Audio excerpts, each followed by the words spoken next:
Hello दोस्तों, आज हम बात करने वाले हैं, जैसा कि आप सभी जानते हैं कि 2000 फाइनेंशियल ईयर 19-20 का जीएसटी ऑडिट होना है।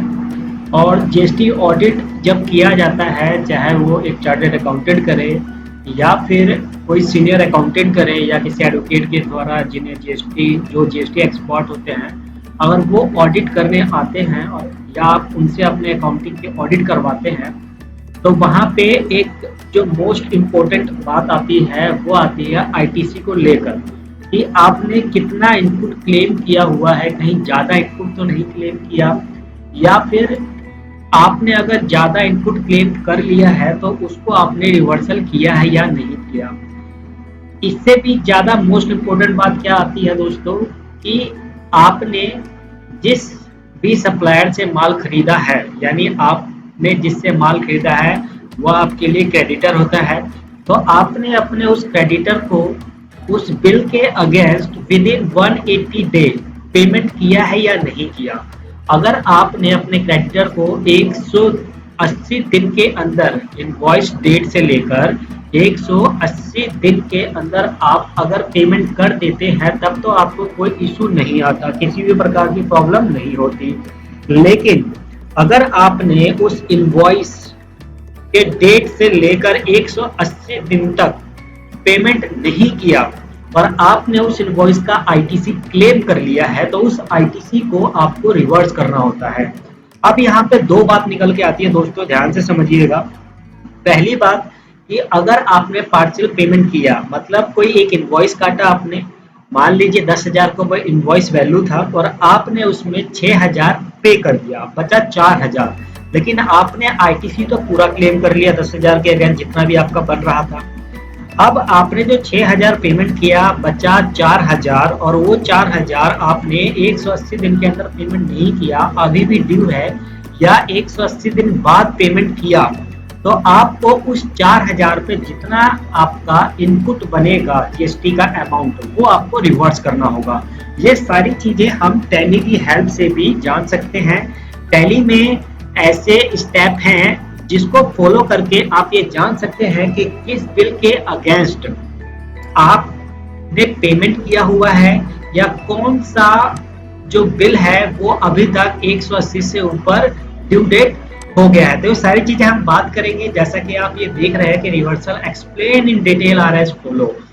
अब रिवर्सल जो किया जाता है आईटीसी का, वो रूल 37 है, इसका सब पार्ट 2 है, सब सेक्शन 2 है, rule 39 sub section 1, rule 42 sub section 1 और रूल 43 सब सेक्शन 1। ये कुछ रूल है, इनके अलावा भी यहाँ पे अदर लिखा हुआ है। अदर मतलब जो मैंने आपको बताया कि अगर आपने ज्यादा आईटीसी लिया हुआ है, तो आज मैं आपको जो बताने वाला हूँ दोस्तों, वो बताने वाला हूँ rule 37 sub section 2 180 day non payment. अगर आपने अपने क्रेडिटर को 180 दिन के अंदर पेमेंट नहीं किया, तो आपको अपना आईटीसी रिवर्स करना पड़ सकता है। जैसे कि rule 37 subsection 2 180 day non payment के बारे में आप देख रहे होंगे स्क्रीन पे, या तो इसका स्क्रीनशॉट ले लीजिए, या फिर अगर आप मेरे टेलीग्राम से जुड़े हुए हैं तो वहां ये आपको इजीली मिल जाएगा। अगर आप अभी तक मेरे टेलीग्राम से नहीं जुड़े तो मेरे टेलीग्राम से जरूर जुड़ जाइए और मेरे चैनल को भी सब्सक्राइब कर लीजिए, ताकि टाइम टू टाइम आप पे इसी प्रकार के नॉलेजेबल वीडियो आते रहे, और जो इमेज वगैरह या पीडीएफ फाइल वगैरह होता है वो आपको टेलीग्राम पे प्राप्त हो सके। तो चलिए यहाँ पे देखिए, ये मैं आपको एक बार पढ़ के भी बता देता हूँ, उसके बाद हम टैली में प्रैक्टिकल करके देखेंगे कि as a dealer you would have avail ITC on invoice supply, but if you fail to pay the invoice amount to the supplier within 180 day, the ITC has to be reversed। साफ बात, आसानी भाषा में समझ लीजिए आप कि अगर आपने परचेज किया और इनवॉइस डेट से लेकर 180 दिन तक काउंट किया जाएगा। अगर आपने पेमेंट कर दिया, अच्छी बात है। पेमेंट नहीं किया तो आपने जो आईटीसी क्लेम किया हुआ है उस आईटीसी को आपको रिवर्स करना होगा। दूसरी इसमें जो बात निकल के आती है वो ये कि अगर आपने इनवॉइस को पार्शियल पेमेंट किया है, मतलब आधा पेमेंट कर दिया, आधा रह गया, तो उस केस में भी आपको जितना रह गया ना, उसके ऊपर आपको जीएसटी कैलकुलेट करके निकालना होगा कि उस पर कितना आईटीसी बन रहा था, वो आईटीसी आपको रिवर्स करना होगा। तो चलिए अब मैं आपको टैली में भी ले चलता हूँ। तो यहाँ पे मेरा ये जो वीडियो बनाने का मकसद था वो ये था कि एक पार्टी ने मुझे अपनी अकाउंटिंग करने के लिए दिए कि आप ये बता दीजिए देखकर कि मुझे किस इनवॉइस के अगेंस्ट मेरी ट्रांजैक्शन बिल्कुल करेक्ट हुई है, कौन सा इनवॉइस मेरा पेंडिंग है, कौन सा इनवॉइस है जो 180 दिन पार होने के बाद भी अभी तक उसकी पेमेंट नहीं हुई, या फिर ऐसा कौन सा इनवॉइस है जिसका पार्शियल पेमेंट कर दिया गया, उस इनवॉइस में कितना अमाउंट बचा हुआ है, क्योंकि ऑडिट होने वाला है। तो ये सारी चीजें दोस्तों आप टैली में इजीली देख सकते हैं। चलिए ये मैं आपको बताता हूँ किस तरीके से होता है। एक चीज और, हो सकता है कि पार्टी ने आपको पेन ड्राइव में डाल के दिया हो टैली, तो उसको भी मैं ओपन करके दिखाऊंगा आपको किस तरीके से किया जाता है। तो आप सबसे पहले अपने माई कंप्यूटर पे चले जाएंगे और यहाँ पे आपने जो पेन ड्राइव लगाया हो उसे ओपन कर लेंगे, और जहाँ पे भी उसका पाथ होगा, जैसे उसने मुझे ये जो दिया है पेन ड्राइव, इसमें ऑल कंपनी का उसने फोल्डर बना दिया, इसके अंदर सारी टैली है, तो इसको मैं कर लेता हूँ कॉपी। उसके बाद आप चलेंगे टैली RP9 में, आप सेलेक्ट कंपनी करेंगे, कंपनी इन्फो में जाएंगे और सेलेक्ट कंपनी करेंगे, और यहाँ सेलेक्ट करने के बाद आपको बैक स्पेस प्रेस करना होगा और यहाँ पे आपको कर देना है पेस्ट। ठीक है, इसके बाद अब यहाँ पेस्ट कैसे होगा, Ctrl+Alt+V के साथ पेस्ट होगा, ध्यान दीजिएगा। ये देखिए दो बार हो रहा है, मैंने ये करके दिखा दें, इसको मैं हटा ही देता हूँ, एक बार फिर से पेस्ट कर देता हूँ, Ctrl+Alt+V, ये पेस्ट हुआ। एंटर करेंगे, अब यहाँ पे जितनी भी कंपनियां होंगी वो सारी कंपनियां आपके सामने शो हो जाएंगी। अब मैं यहाँ पे देख लेता हूँ फटाफट जिस कंपनी ने मुझे दिया ये ऑडिट करने के लिए, तो वो मैं आपको दिखाता हूँ। तो अब मुझे देखना है कि इसके कौन से बिल पेंडिंग है या किस बिल के अगेंस्ट पेमेंट ट्रांजैक्शन बिल्कुल सही हुआ है। अब ये कैसे पता चलता है दोस्तों, अगर आपकी अकाउंटिंग बिल्कुल ठीक है तो आप इजीली पता कर सकते हैं कि कौन सा बिल अभी तक ड्यू है या किस बिल के अगेंस्ट पेमेंट हुई है, या कौन कौन से डेट को पेमेंट हुई है किस बिल के अगेंस्ट। तो उसके लिए अब आप क्या करेंगे, गेटवे ऑफ टैली में ही रहकर डी प्रेस करेंगे, ए प्रेस करेंगे, एल प्रेस करेंगे, यानी डिस्प्ले में जाके अकाउंट्स में जाएंगे, लेजर में जाएंगे, अकाउंट्स बुक में जाके लेजर में जाएंगे। ठीक है, मैं आपको एक बार मैनुअल भी करके दिखा देता हूँ। आप डिस्प्ले में जाएंगे, अकाउंट्स बुक में जाएंगे और लेजर में जाएंगे। ठीक है, यही शॉर्टकट तरीका होता है गेटवे ऑफ टैली पे रहकर कि DAL आप प्रेस करेंगे। यहाँ पे आने के बाद अब जो भी उसका बायर है, इसका एक ही सेलर है, यानी जिससे माल खरीदता है, तो आप यहाँ पे उस पार्टी का नाम लिख दीजिए, ट्रैकॉन करियर प्राइवेट लिमिटेड, ये यहाँ पे आ गया है। ठीक है, अब मुझे देखना है कि इसने इसको पेमेंट करी है कि नहीं करी, पूरे फाइनेंशियल ईयर का मैं देखूंगा। तो 1/4/19 से लेके 31 मार्च 20 तक मेरे को देखना है। ये मैं एंटर कर दूंगा। यहाँ पे एंटर करने के बाद आप अपना फाइनेंशियल सेलेक्ट कर लीजिएगा, जैसे कि यहाँ पे हो रहा है। इसके बाद यहीं पे आप या तो Alt+V प्रेस कर दीजिएगा या फिर यहाँ पे क्लिक कर दीजिएगा, बिल वाइज डिटेल आपके सामने मेंशन हो जाएगी। तो अब यहाँ पे आप देख सकते होंगे कि 1 अगस्त 2019 को एक ये बिल नंबर कटा, इसकी वैल्यू इनवॉइस वैल्यू शो करता है यहाँ पे 27,720 रुपए है।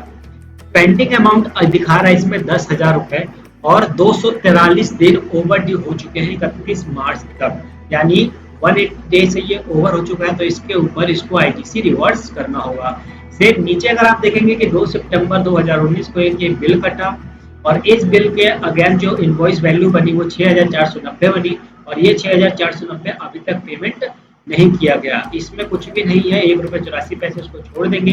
बाकी यहाँ पे देखिए 120 90 दिन, यानी ये इसके ऊपर अभी 180 डे वाला एप्लीकेबल नहीं होगा, यानी इस पे अभी भी 60 दिन है ये इसकी पेमेंट कर दे। तो मैं अपने क्लाइंट को बता दूंगा कि ये वो सारे बिल हैं जो आपको पेमेंट करना है। अब अगर मुझे यहाँ देखना हो कि यहाँ पे जो 10,000 रुपये मेंशन हो रहा है, या फिर आप देखेंगे कि यहाँ पे 28,438 रुपये, लेकिन पेंडिंग यहाँ पे 10,094 रुपये हो रहा है, तो इस बिल के अगेंस्ट पेमेंट कब हुई है, तो यहीं पे रहकर आपको ऑल टैब पर प्रेस कर देना है, डिटेल आ जाएगी आपके सामने। तो यहाँ पे देखेंगे ये जो बिल नंबर था वो 1 अगस्त 2019 को कटा, और 1 अगस्त 2019 को ही पेमेंट कर दिया गया, कितना 17,720 रुपए, इसलिए 10,000 रुपए इसका पेंडिंग अमाउंट निकल गया और 243 रुपए ड्यू आ गया। तो इसके ऊपर अब मुझको इसको रिवर्स करना होगा। अब मुझे कैसे पता चलेगा कि इस 10,000 के अंदर कितना ITC है?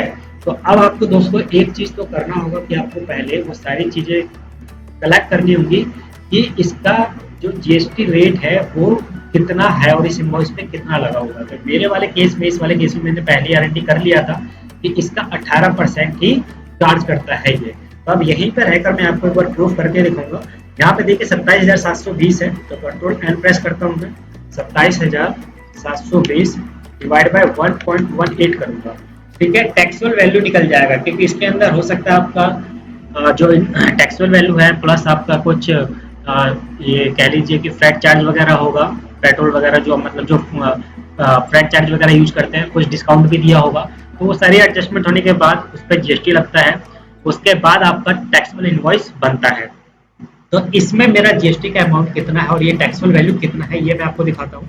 तो हम क्या करते हैं कि जितना यहाँ पे वैल्यू होता है ना, इस वैल्यू को डिवाइड कर देंगे, जितना रेट लगा होगा 18 है तो 1.18, 5 है तो 1.05, अगर आपका 24 है तो 1.24, ऐसे करके लेकर चलना है आपको। सिंपली मैं एंटर कर देता हूँ।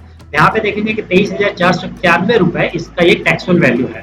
तो अगर मैं परचेज इनवॉइस में जाकर आपको दिखाऊं एंटर करके, ऑल्ट ए ऑल्ट F1 प्रेस करूं, तो यहाँ पे देखेंगे 23,491 ही आ रहा है जो हमने कैलकुलेट करके निकाला। तो मुझे पता चल गया कि ये टैक्सेबल वैल्यू है। अब आपको क्या करना है कि इस 10,000 में कितना जीएसटी है वो आपको देखना है। तो इसमें से जीएसटी निकालना है यानी टैक्सेबल वैल्यू निकालना है। तो सिंपल आप क्या करेंगे, कंट्रोल एन प्रेस करेंगे यहीं पे ही, सेम जो मैंने आपको बताया, इस 10,000 को डिवाइड दे देंगे आप 1.118 से, क्योंकि 18% है तो इसका जो टैक्सेबल वैल्यू निकल के आया वो 8,474 रुपये निकल के आया। तो या तो आप 10,000 में से ये माइनस कर दीजिए, जितना डिफरेंस आएगा वो आपका इनपुट होगा और उसको आपको रिवर्स करना होगा, या फिर इसमें आप क्या करेंगे 18% कैलकुलेट करके निकाल लेंगे। तो इतना आपका ये निकल के आ गया जीएसटी का अमाउंट। लोकल होगा तो सीजीएसटी या जीएसटी आधा आधा करके आपको रिवर्स करना होगा, और अगर इस अदर स्टेट इसने सप्लाई किया होगा तो ये पूरा आईजीएसटी वैल्यू होगा जो कि आपको रिवर्स करना होगा। रिवर्स जीएसटी 3B में करा जाता है, ध्यान दीजिए कभी अपने आईटीसी से एडजस्ट करके मत दिखाइएगा। रिवर्स के लिए अलग से कॉलम बनाया गया है जीएसटी 3B में, टेबल नंबर 4 है वो आपका, वहाँ पे आपको डालना होता है, रिवर्स करके दिखाना होता है, और इसके ऊपर आपको आईटीसी भी मतलब इंटरेस्ट भी आपको पे करना होगा। तो यहाँ पे आप लोग देख सकते होंगे, बहुत ही इजी तरीका है ये देखने का। ये परचेज किया गया 2 दिसंबर को ये इनवॉइस, और इस इनवॉइस के अगेंस्ट जो पेमेंट करी गई 5 जनवरी को पेमेंट करी गई है। ठीक है, यहाँ पे इसका ड्यू अमाउंट अभी भी आ रहा है, तो इसके ऊपर इसको अभी रिवर्स करने की जरूरत नहीं है क्योंकि वो 180 दिन से ऊपर नहीं गया। अब एक चीज और मैं आपको बता देता हूँ कि अगर आप यहीं से सेटलमेंट करना चाहते हैं, आपको लगता है कि अरे नहीं इसकी तो पेमेंट मैंने कर दिया है लेकिन बिल मैंने अटैच नहीं किया था, लिंक नहीं किया था, तो आप लोग क्या करोगे दोस्तों, सिंपल तरीका, जैसे यहीं पे रहना है आपको, यहाँ पे रहने के बाद आपको बिल सेटलमेंट पे जाना है। जैसे आप बिल सेटलमेंट पे जाएंगे तो डेट देखिएगा 2 दिसंबर को है। ठीक है, बिल सेटलमेंट पे जाने के बाद यहाँ पे जाने के बाद ये दिखा रहा है कि कौन से डेट को आपने पेमेंट किया था, तो यहाँ पे आपको आप डेट पेमेंट कर देंगे। तो जैसे कि मैं 2 दिसंबर ही ले लेता हूँ कि मैंने पेमेंट कर दिया था, किस बैंक से आप लेके, तो यहाँ पे देखेंगे कि वो ऑटोमेटिक पूरी वैल्यू लेकर आ जाएगा और इसकी पेमेंट आप सेव कर देंगे यहीं पे ही। अब कईयों के मन में ये डाउट आ रहा होगा कि तो अगर मेरे बहुत सारे सेलर हैं तो उसको मैं, या तो आप उसका लिस्ट तैयार कर लीजिए कि कौन कौन सेलर है और लेजर में जाकर देख लीजिए, सिंपल तरीका है। या फिर अगर आपको देखना है पूरा प्रॉपर कि कौन कौन से बिल ड्यू डेट है, तो उसके लिए आपको डिस्प्ले में जाना है, और यहाँ पे जाने के बाद आपको एक्सपेंशन रिपोर्ट जो आ रहा है इसमें जाना है, और यहाँ पे आप जाएंगे ओवरड्यू पेबल।